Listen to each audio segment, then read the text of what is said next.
पागल बाघ और जादुई हिरन। आ आ आ पागल पागल आजा आ आ। घर के लोमड़ी बाघ को चिढ़ा रही थी। आसपास खड़े जानवर पागल बाघ को देखकर जोर जोर से हंस रहे थे। हा हा हा हा। उसके मजे उड़ा रहे थे, उसके पीछे पीछे दौड़ रहे थे। बेचारा बाघ इन सब से दूर भाग रहा था। तभी वो हिरन से टकरा जाता है। अरे बाजू हो जाना, क्या मजा आ रहा था, तू बीच में आ गया, चल हट। हा हा हा हा। मैं कहाँ से बीच में आया, वो तो ये महाशय मुझसे आकर टकरा गए हैं। चलो ना हम पिकनिक पर चलते हैं, मुझे और पार्टी करनी है। पार्टी करनी है या पिकनिक, क्या बोल रहे हो? अरे तू ध्यान ना दे, ये ना थोड़ा पागल है। अरे मैं क्या बोल रही हूँ, ये पूरा पागल है। अरे रे, फिर तो तुम उसके साथ ऐसा क्यों कर रहे हो, ये अच्छी बात नहीं है। तू मुझे मत सिखा, चल अपना काम कर। बड़े ही बदतमीज हो यार।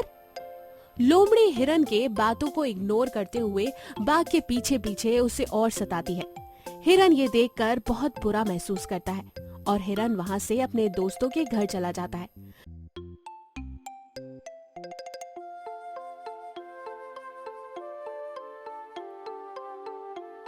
तभी उसका दोस्त उसे बताता है, तुम इन दोनों के बीच में मत बोलो तो ही अच्छा है। लेकिन वो एक पागल बाघ को सता रहे हैं, जो अच्छी बात नहीं है। पागल तो वो अभी हुआ है जब से उसके सर पर कुछ भारी चीज गिर पड़ी। पहले तो वो खूंखार बाघ था, हमारे एरिया में सभी उससे डरते थे। यहाँ तक कि वो जो लोमड़ी है ना, उसका जीना हराम कर दिया था इस बाघ ने। कहने को तो एक साथ रहते थे, मगर ये बाघ तब भी उस लोमड़ी से सारे काम कराता था। हिरन ये सब सुनकर हैरान हो जाती है और कुछ देर अपने दोस्तों के घर रुककर वो वापस अपने घर जाने के लिए निकलती है। रास्ते में वापस उसे वो बाघ मिलता है। मुझे घर जाना है, मुझे मेरे मम्मी के पास जाना है, मेरा घर कहाँ है?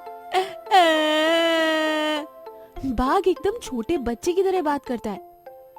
अरे कोई नहीं, तुम रोना बंद करो, याद करो तुम्हारा घर कहाँ है, मैं तुम्हें तुम्हारे घर छोड़ देता हूँ, तुम अच्छे बच्चे हो ना, याद करो चलो।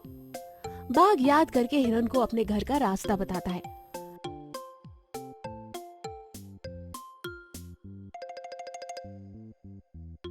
मेरा घर आ गया, मेरा घर आ गया, तुम चलो ना मेरे घर, हम दोनों खेलते हैं, बड़ा मजा आएगा। आज नहीं, हाँ अभी बहुत देर हो गई है, अभी तुम्हारा आराम करने का, निन्नी करने का टाइम है। जाओ अच्छे बच्चों की तरह सो जाओ, जिद नहीं करते। नहीं, तुम यहीं रुको ना प्लीज, मैं कल आता हूँ पक्का। हिरन वहाँ से घर जाने के लिए निकल जाता है। तभी बाघ उसे बीच में ही आकर रोक लेता है। चलो जाओ, अभी निन्नी करो। निन्नी तो अभी तू करेगा, वो भी हमेशा के लिए। क्या मतलब?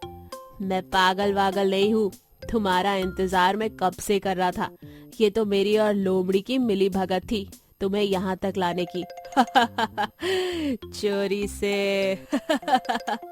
मुझे तो तुम पर दया आ रही थी और तुम तो धोखेबाज निकले।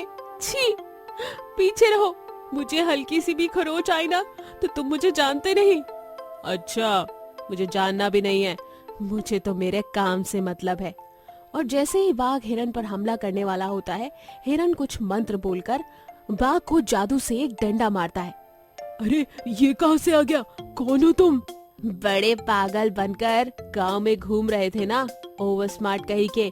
मैं एक जादुई हिरन हूँ, बस मैं अपना जादू सही समय पर इस्तेमाल करती हूँ और वो सही समय अब आ गया है। क्यों बे पागल, मजा आया? ये सब सुन के डंडे से मार खा के भी बाघ अपनी हरकतों से बाज नहीं आता, वापस हिरन पर हमला करता है। बड़ा ही चंट ठहरे तू, इतनी मार खा के भी नहीं बाज आया, मुझ पर हमला कर रहा है। और हाँ, क्या झूठी बातें फैला दी जंगल में कि तेरे सर पर कुछ भारी चीज गिरने से तू पागल हो गया है। रुक, अभी तुझे दिखाती हूँ भारी चीज होती कैसी है। बाउंसिंग बॉल की तरह एक भारी चीज बाघ के सर पर धम्म से आकर लगती है। जब तक हिरन अपना जादू नहीं रोकता। अरे बस करो, अपना जादू रोको। बड़े पागल बने फिर रहे थे ना, आज से तुम अब हमेशा के लिए पागल बन रहे हो। ना तुम्हारा दोस्त होगा और ना ही दुश्मन। पड़े रहो यहीं पागल पागल खेलते हुए। बाघ कुछ समझता और ये सब लोमड़ी बाहर खड़ी देख रही होती है और उसकी तो पसीने ही छूट जाते हैं, मगर वो ये मौका नहीं छोड़ती।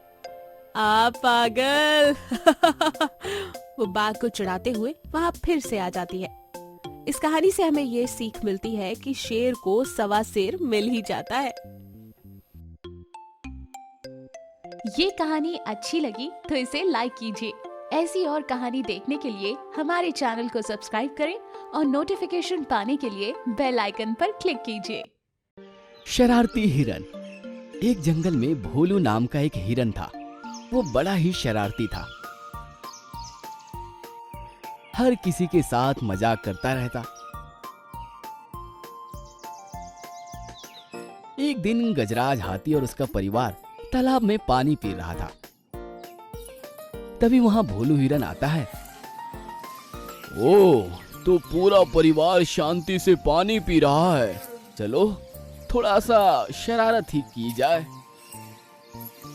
भोलू उन हाथी परिवार के पास जाता है और कहता है, अरे भागो मगरमच्छ, भागो मगरमच्छ। गजराज और उसका परिवार डर के तालाब से बाहर आ जाता है और पीछे खड़ा हो जाता है। कहाँ है मगरमच्छ? आप लोगों की शक्ल तो देखो। आज तो मजा ही आ गया, मजा ही आ गया। गजराज को गुस्सा आ जाता है। तुम्हें पता भी है कि हम कितनी दूर से चलकर आए हैं और इतने इंतजार के बाद हमें पानी पीने मिला है, और तुमने हमारे साथ ऐसा मजाक करके बिल्कुल भी अच्छा नहीं किया है। अरे गजराज, इतना गुस्सा होने की क्या बात है? तालाब थोड़ी ना गायब हो गया है, मैंने तो बस थोड़ी सी मस्ती की थी, क्या गलत किया इसमें? भोलू ऐसा कहकर वहां से चला जाता है। हर रोज किसी ना किसी को अपनी शरारत से परेशान करता रहता था और जंगल में सभी उससे बहुत परेशान रहते थे। एक दिन भोलू भेड़ और अन्य भेड़ घास चर रहे थे। तभी वहां भोलू भागता हुआ आया और बोला,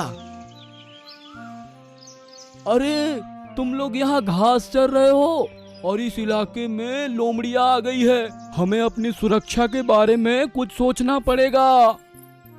सारे भेड़ डर जाते हैं। अब क्या होगा? हमारा पिछली बार जब लोमड़ी हमारे इलाके में घुस आई तो कितने भेड़ों को खा गई थी, अब तो हम नहीं बच पाएंगे। सभी भेड़ों को परेशान देख भोलू हिरन हंस रहा होता है। कितनी बेवकूफ भेड़ें हैं।